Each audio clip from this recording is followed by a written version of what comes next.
Long story short, I actually got pregnant when I was 15 years old. Yowza. I was horrified. I didn't know what I was doing. I didn't know what to say, and instantly when I got pregnant, the relationship between me and the baby's father changed, and the relationship between my parents and me changed, and the relationship with me and my friends changed, and my whole life was tipped upside down, and I didn't know who I was after that. I didn't even know who I was before that, but I certainly didn't know who I was after that.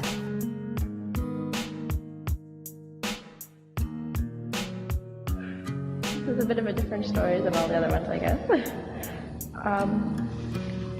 Can you hear me?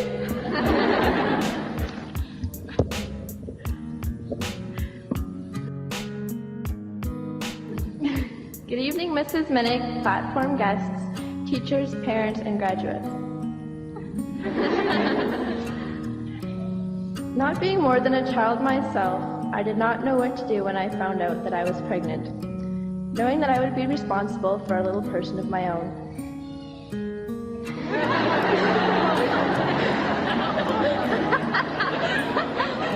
No, mine's over there.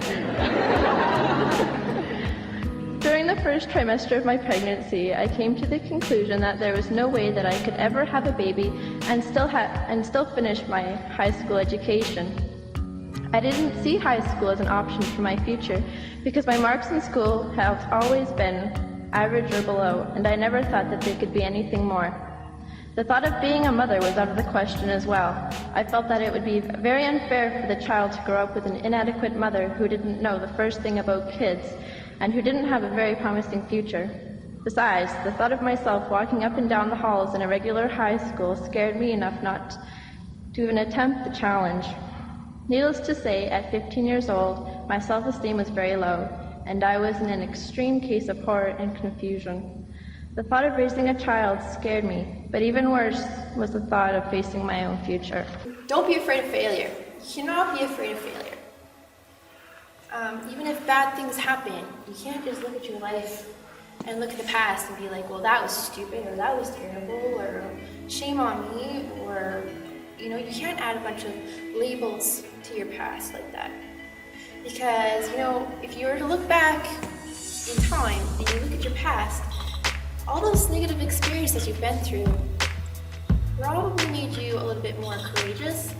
They probably made you a little bit more understanding of other people and understanding of yourself.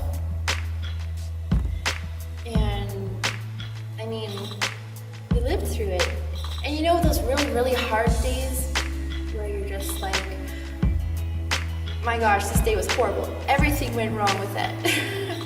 We all have those days, but you have to look at those days as just write-offs. If you destroy a car, just write it off. That was a bad day. But be thankful that that day brought you over to the next day, right? Where positive things can happen. That is so important, and that is the key to resiliency, is bouncing back. Being able to be stretched out of shape just so far where you think you're gonna break and you don't know what's gonna happen. And then just making good decisions. See, we want to make bad decisions when stressful things happen. We want to take the pain away with food or drugs or alcohol or sex sometimes, or whatever it is, our weakness, our whatever our choice of whatever. But it's so important to just love yourself and be able to press on. I would like to say from experience that life is only hard on us if we choose to let it be hard on us. It is the individual who determines their own goals, their own feelings, and their own personal outlook on life. If one decides to live their life with a negative attitude, then they are never going to enjoy anything. But if one keeps optimistic and turns lemons into lemonade, they then will enjoy life as a vast learning experience, and life's problems won't seem as big. And memories will be something to treasure, not to regret. Thank you.